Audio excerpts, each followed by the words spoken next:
So again, thank you so much for joining us. I think I speak for Meredith and Sarah when I say that we're really happy to be able to talk to you together because our offices often work in partnership as we help your students identify and pursue really exciting and enriching opportunities outside of the on-campus classroom.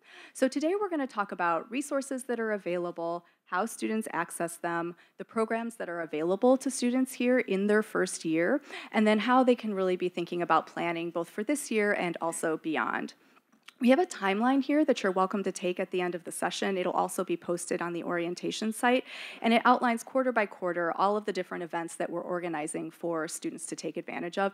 Please rest assured, we are communicating all of this information to your students as well. They'll have similar sessions during O Week and throughout the autumn quarter, so you are not the only bearers of this important knowledge.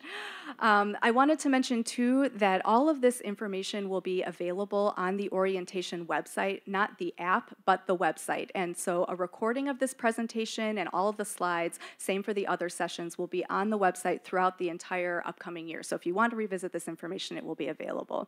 At the end, we're going to direct you to our websites too, where you can find more detailed information about all of the different programs we're talking about. We have 3 offices here and lots of different programs we'll mention, so we don't have time to go into great detail about each of them.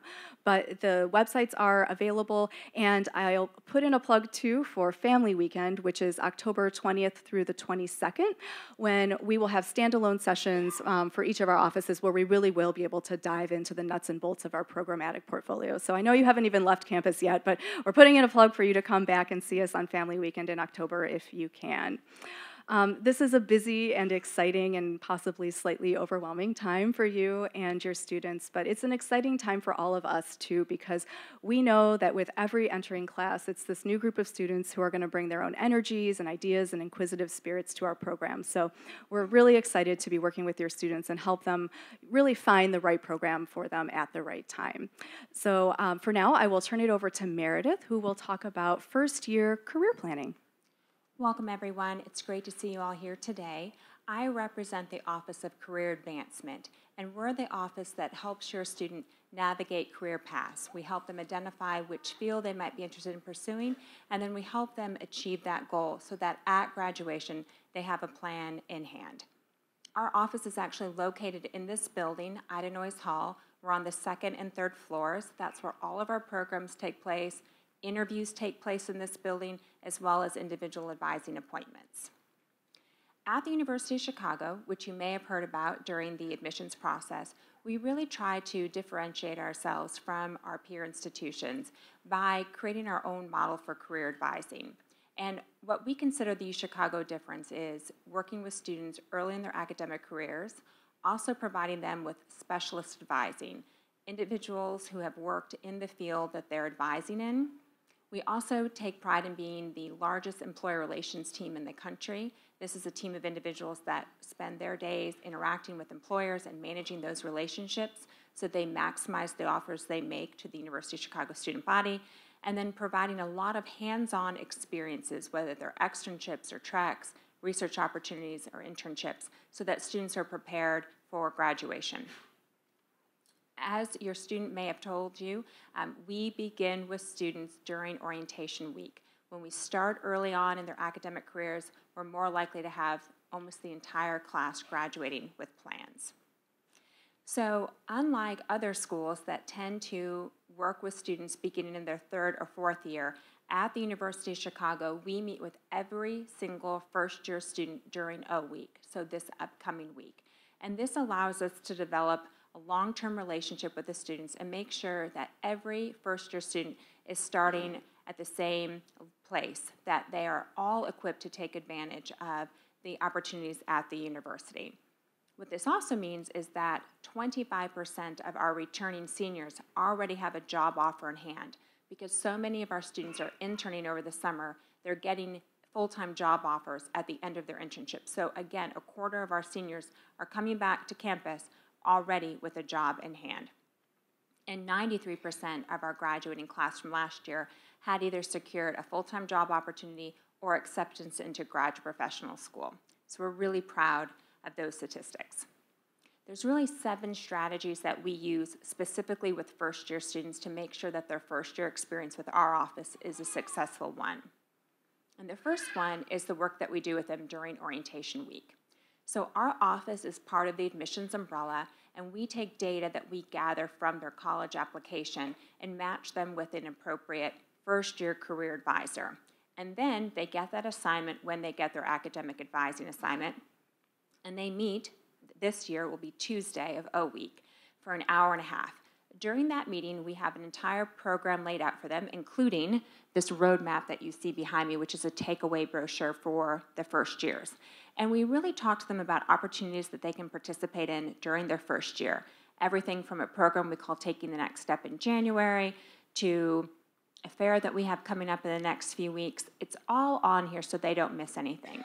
During the meeting, we also help them convert their high school resume into a college-level resume so that every student leaves this meeting on Tuesday with a college-level resume. Because if the student wants to apply for a job on campus or to participate in upcoming Trek, they need to have a working resume on hand.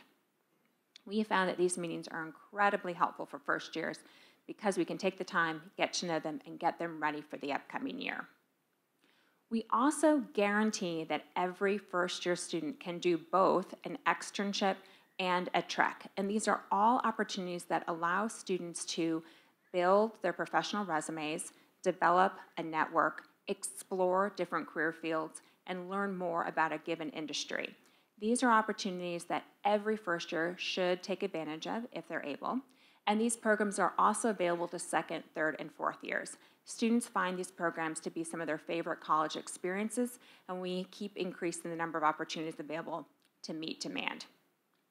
The externship part of that pre-orientation, pre-internship equation, I should say, is really a job shadowing experience. It could be a 1 to 5 day job shadowing experience. Most externships take place during winter or spring break, but we're always happy to provide a one-off job shadowing opportunity on a Friday for a student. So if a student's unable to do it over winter or spring break and they have another Friday when they're available, we will match them with an alum, a parent, or employer in their given industry field. Students feel that these are great opportunities to get to see the world of work firsthand, really get to know a professional, and many of these externships convert into internships. Once an employer sees how bright a University of Chicago student is, they see that it's a good fit, they often extend that offer on the spot or shortly thereafter. And this is just some sample employers that host externships. We also run a program called the Global Career Trek Program. And this is where we take students around the world and meet with industry leaders in different cities.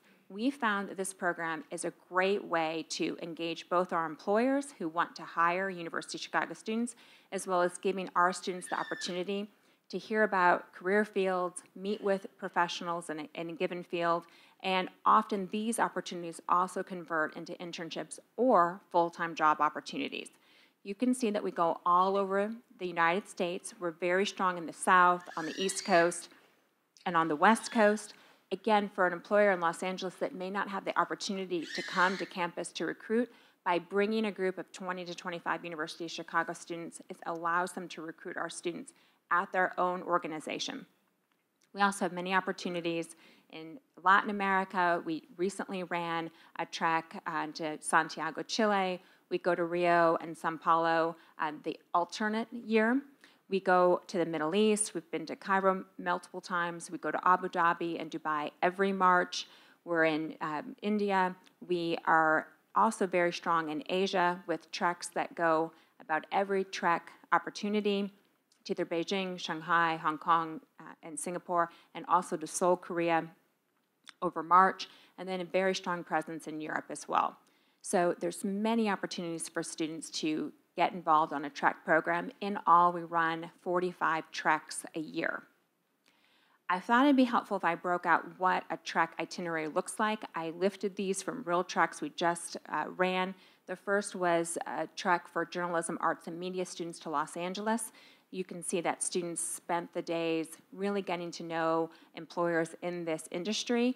Students' favorite was they spent about over 3/4 of a day at Disney, getting the behind-the-scenes tour, really understanding how Disney picks scripts, how their organization works. Students love that opportunity. And then in the evenings, they're doing receptions with employers, alumni, and parents, again, networking and getting to know more about the field. We also run this trek to the Middle East, Dubai and Abu Dhabi every March. It's just a growing economy. Many of our students want to work in that area of the world. And again, we're trying to mix opportunities with places like Halliburton and BCG, but also try to put in some cultural excursions. We feel like if students are traveling halfway around the world, we want them to get to see some of that area of the world as well. Students love these opportunities. Again, we travel in groups of about 20 to 25 with career advancement staff members. Students enjoy getting to know each other, especially because they have similar career fields, and also getting to build their network while abroad. In addition to these pre-internship experiences, which we think are really necessary and kind of a unique offering by the University of Chicago, we also run a series of programs called UChicago Careers In. And it's really an opportunity for a student to have a great, broad liberal arts education while also getting industry knowledge in a given field. And so these programs allow our students to work with industry advisors. They allow students to take classes at our graduate professional schools on campus. They do weekly career programs in the field, and it really gives our students a leg up. So they're getting the liberal arts experience, but at the same time, they're getting industry training. I thought it'd be helpful, again, if I showed you an example of one of our team members, Nancy Schuyler. She runs our business team here in the office. She herself is a graduate of the University of Chicago. She attended Booth, which is next door, and she worked in industry before coming to work for our team. She loves advising students and has a team of 7 staff members that work with all of the students who are interested in business, including students who want to specialize in financial markets, all the way to going into general management rotation programs at places like Target or P&G. Parents usually ask me at this time, what happens to students interested in applying to professional schools? It's those UChicago Careers In programs that support our students interested in furthering their education and applying to professional school at graduation. We've got great statistics. Our medical school acceptance rate is more than double the national average, and 84% of the class of 2016 graduates got into a top 14 law school. So really great odds. Students are supported incredibly well by our teams in terms of continuing their education. What I'm most proud of is that we have very strong partnerships with the professional schools on campus.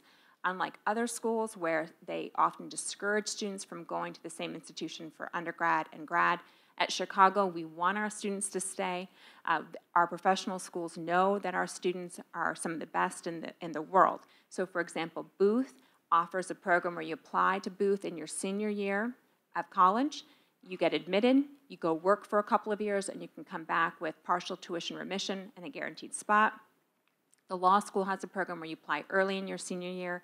Not only are you admitted, but you're also guaranteed a full ride scholarship for 3 years of your law school experience. We have similar programs at Harris, which is our public policy school, as well as SSA. So it's really the entire university community dedicated to making sure that students have successful post-graduation outcomes. In addition to all of these programs, we have a team that's fully dedicated to working with employers, because having strong employer relationships means that employers are likely to come back year after year and hire many University of Chicago students. So this team is dedicated to working with employers, whether it's for a track, an externship, an internship, or a full-time job, and they really work across the field. The team's divided up into industry specializations, so we always hire people who've worked in that field to then come back and work with employers in that given industry. On average, we're bringing about 800 employers to campus each year, and it really runs the gamut. So we've got the CIA, and we're actually their #1 feeder school, in case you're interested. They love that our students are analytical, they're great public speakers, critical thinkers, and they have very strong language skills. And they say that University of Chicago students write the best briefs, so I thought I would include that. We're a top school for Teach for America, Peace Corps, Goldman Sachs, McKinsey and BCG, and many non-for-profits as well. So our students go into every field, and we're here to make sure that we're managing strong relationships with those employers. In addition to all these opportunities, we think that internships are essential for students either gaining acceptance to graduate professional school or securing a full-time job. Today, which is unlike when I was in college, students really need multiple summer internships to be able to showcase their knowledge of a field and also that they can be successful in the world of work. And so we run a number of programs, including the Jeff Metcalf program, which is the college's flagship internship program, that matches students in paid summer internship opportunities in every field. Those are mostly summer opportunities, but we also manage as an office on-campus job opportunities. Many students want to work at the university. They want to work in places like the library or at Ratner, which is our student athletic facility, and we manage all of those postings and help students find employment from day one. We also support students who want to pursue research. So part of our work is engaging with faculty, helping them write up job descriptions for undergraduates to do research with them, posting all these opportunities, and helping to have faculty hire our own undergraduate students for paid research opportunities. This is a great way for students to build experience and then develop a deep relationship with their professor. Remember, it's those professors that write the letters of recommendation for graduate professional school. So if your student is thinking about that, having a strong relationship with faculty is key. We also have research opportunities off campus, so places like Fermi or Argonne or the Marine Biological Laboratory. They're university affiliated, and we help manage all of those opportunities. And then we have research at places like Sloan Kettering in New York City or MD Anderson, places for our students to gather solid research experience. I often get asked, how can I as a parent participate? And I will say that it was at this presentation a number of years ago that I met a woman from Rio de Janeiro that said to me, how can I get you to come to Brazil? And I said, well, I'd love it if you could help us organize a trek down there. She put together the most amazing trek through her contacts. And we even got to visit the Olympic Planning Committee in Rio while we were there. And she accompanied us on the bus and helped translate for the students. So that's one way parents can get involved if you're interested. We run great treks. But if you have contacts, if you at your organization would like to hire an extern or an intern, we would love that. If you would like to come to campus and speak to students about your profession, that's wonderful. This is all how we support students, is by tapping into our parent network to provide these opportunities to students. So please let me know if you're interested. I'd be happy to get you involved with the University of Chicago undergraduate population. And now I'll turn it over to Sarah. Thank you so much, Meredith. So I've been with the Office of Study Abroad for 10 years now, but my ties to the university went back to 2002. I came here to do a master's degree, and then upon graduating, I will put in a little plug for career advancement. I worked with Meredith's incredible team, which eventually led me to this opportunity in the Study Abroad office. So I can say that as an alumna of the university, career advancement continues to be an outstanding resource. So thank you to Meredith. As an undergraduate, I studied abroad. I spent a year abroad in France, lived with the host family. I was a French major. So it's incredibly meaningful for me to be able to work in this particular field and at the University of Chicago to work with your amazing students and help them find their own international ambitions. Today I wanted to give you a snapshot of study abroad here at the University of Chicago and also talk with you about some of the ways that we're working with students in their first years so they can gain familiarity with all of these possibilities and really make a thoughtful plan so they can identify a program that's interesting to them that also works well with their academic schedule. We're thrilled that so many students at UChicago study abroad. Nearly half of our students will participate in one of our programs during the academic year, which is pretty high for an institution of our profile. And then even more students go abroad through our summer grant opportunities to study language or do research. So there are lots and lots of ways for them to get involved in study abroad. I think one of the reasons that so many students choose to go abroad during the academic year is that we have a suite of programs that are really an extension of the college curriculum. So students don't feel like they have to take a break from the University of Chicago to participate in some of these programs. They really resonate with some of the reasons that they wanted to come to the university in the first place. In participating in any of our programs, whether they're faculty-led or exchange programs, students stay enrolled in the college. And that's important because it means that all of the courses, credits, and grades automatically transfer, they appear on the transcript, and financial aid eligibility is retained. So we get lots of questions about how financial aid works with study abroad. Tuition stays exactly the same. So you don't pay any on-campus room, board, student activity fees. Instead, there are program fees for the faculty-led programs. They're all listed on our website if you'd like to get a sense of what those are. Those cover the room, in some cases board, and all of the faculty-led excursions and program activities for the students.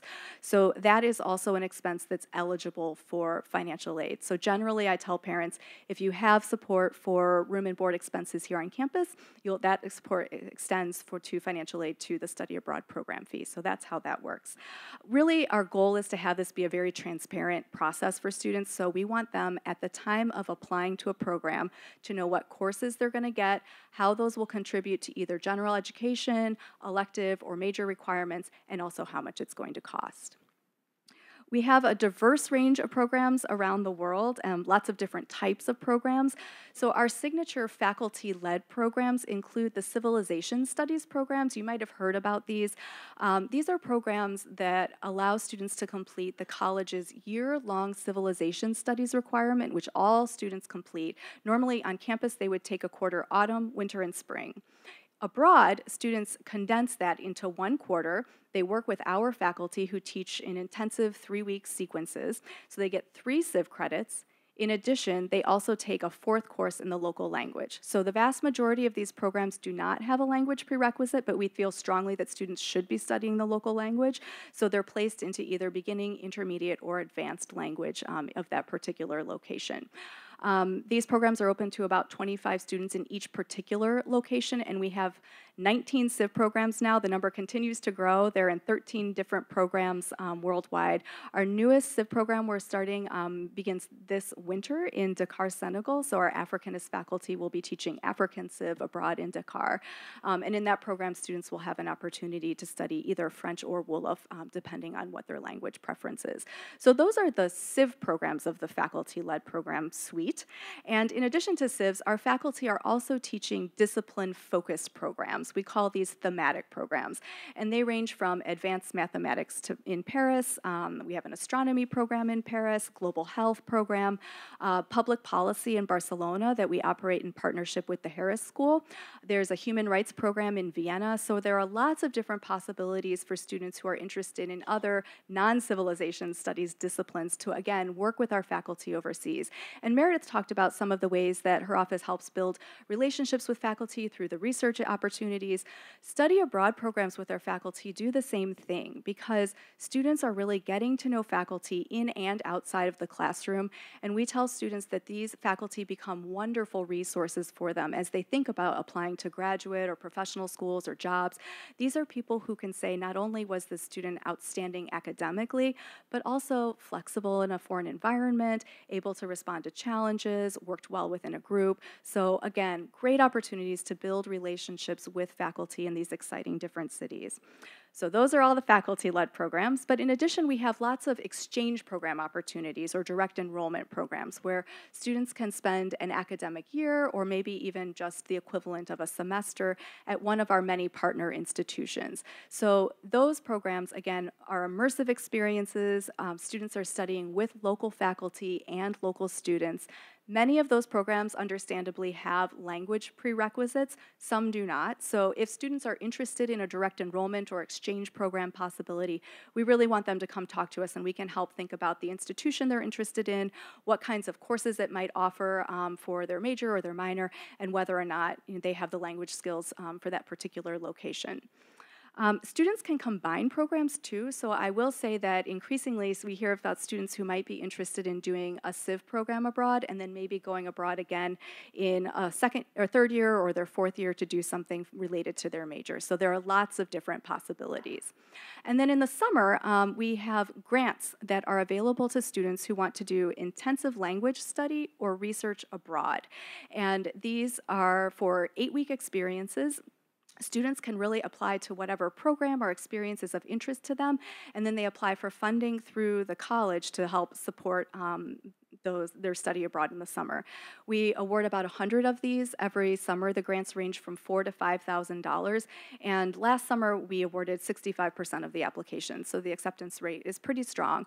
We see increasingly students who are eager to do this after their first year. So summer after the first year is often a really great time for them to do some really intensive language study.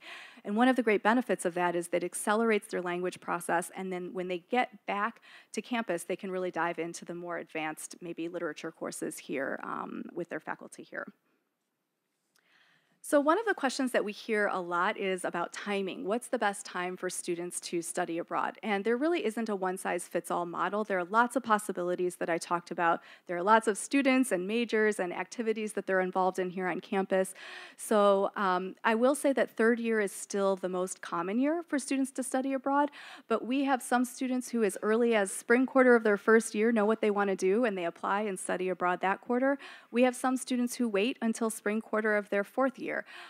There isn't really one particular recipe that they have to follow. So we really encourage students to think flexibly about the different kinds of possibilities, to talk with their academic advisor, and then they can talk with us and we'll really come up with a good plan to help them study abroad and, of course, advance their major so they're graduating on time.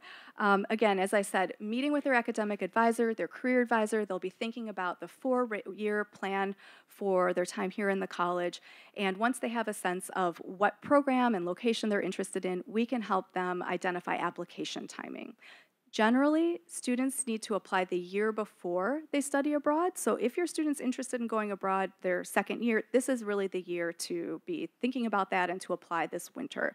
So to help students think about this, we're having lots of different information sessions. We have them now during orientation week. We have a number of sessions throughout autumn quarter that are listed here on the timeline. And then in January, we have a really lively student fair where they can hear from students who have done all of these programs and get kind of a day in the life perspective from their peers. So we'll be writing to your students, telling them about all of these different opportunities. And of course, they can always come to our office, talk to us. We can talk to them about the application process, financial aid, any other questions that they have. So looking forward to meeting with your students, and please tell them, come visit us. We're happy to answer any questions that they have. And now I'll turn things over to Sarah, who can talk about ways her office is working with students here on campus. Well, good morning. I'm Sarah, number 2, and I wanted to talk a little bit about a unique opportunity offered to all of our incoming first-year students. We are one of a handful of a small number of institutions across the country that offer the opportunity for all incoming students to take our Strengths Quest tool, which is in partnership with the Gallup organization. So if your student hasn't taken it or if they're interested, they can either ask their career advisor or any of my staff, and it's a leadership assessment based out of positive psychology that kind of gives the students a firsthand knowledge of some things that are uniquer about them and their leadership skills. So we think it's a great kind of first step to learn about their leadership skills and start to build on those communication skills that are going to be important for both. Can you hear me okay in the back? Is that better? Perfect. The leadership skills that they're going to be both wanting to talk about for interviewing for leadership roles on campus, campus employment, or in those potential on-campus interviews that Meredith's staff is going to be working with. In addition to the Strengths Quest piece, there's a whole suite of programs through our UChicago Leads office that really is focusing in on helping students tap into their passions, which then in turn helps them develop leadership skills to be necessary, whether it's through on-campus employment in student organizations or those things that will yield postgraduate success when they look to graduate. So in the first year, we really look at topics around team dynamics, communication, and conflict management. In addition to those strengths-based workshops, we also have a really strong Way with Words program that helps our students think about how they can best maximize their communication skills. So whether it's in tricky conversations and navigating gray space in class projects to managing conflict potentially in workplace employment or in the residence hall. We also have a competitive student leadership institute. Applications for that program will be available at the end of fall quarter.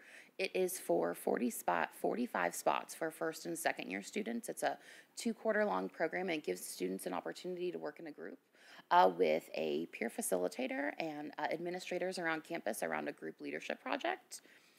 We also have a modus vivendi society, which is a 2-day off-site leadership retreat from a social justice perspective lens that we offer each quarter that helps our students kind of dig into issues of difference and how they apply their leadership skills and be comfortable working in diverse teams and addressing issues going on both regionally, locally, and nationally in the landscape of the country, as well as an emerging women in leadership series, which is extremely popular with our first and second year students, as it gives them an opportunity to connect with upperclassmen, graduate and professional students, as well as faculty staff on campus to really support women student leaders across campus.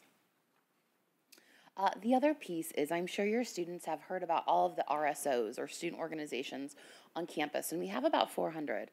And so the other thing that's important for you to know is for all of your entrepreneurial and very driven first year students, there are 4 seats for the representatives for the class of 2021. They will get to meet with student government leadership on Thursday.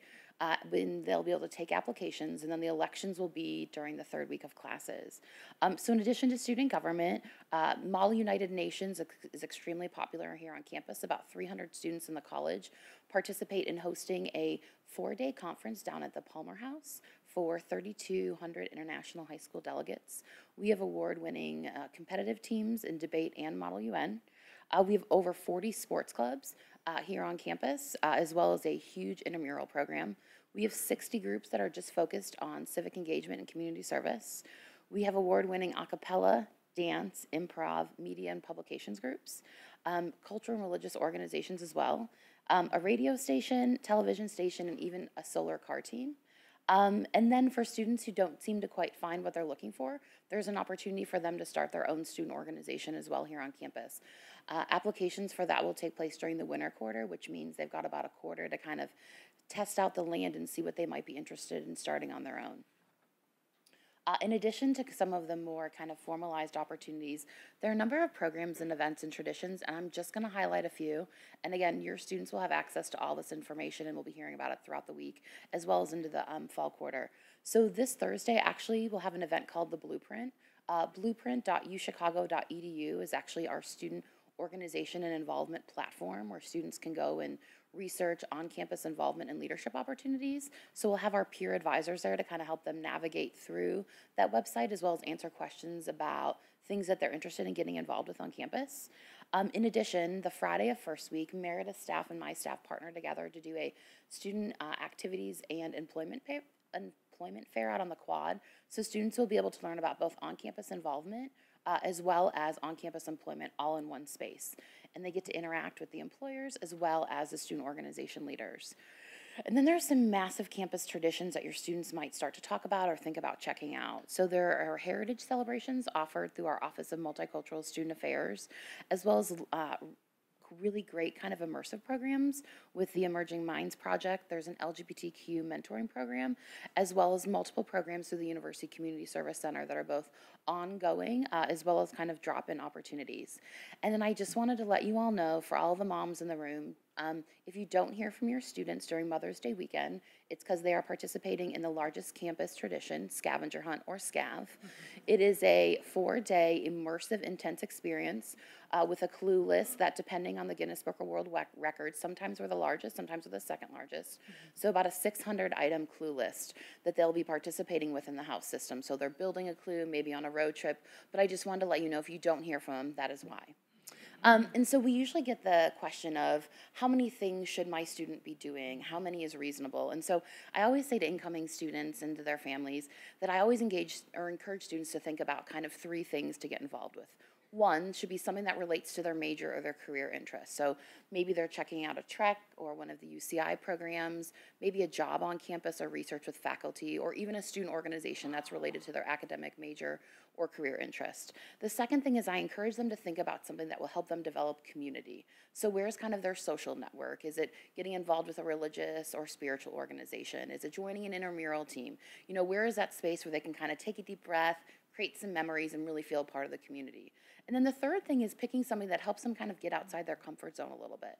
So how are they improving their communication skills? Maybe they're super nervous around language and they're going to try to the French club just to get a smattering of it. Or maybe they're checking out a cultural celebration. But it's that idea that there are so many opportunities. And so I really think the three. So something that's related to their academic career major, something that gets them outside their comfort zone, and then that place for community.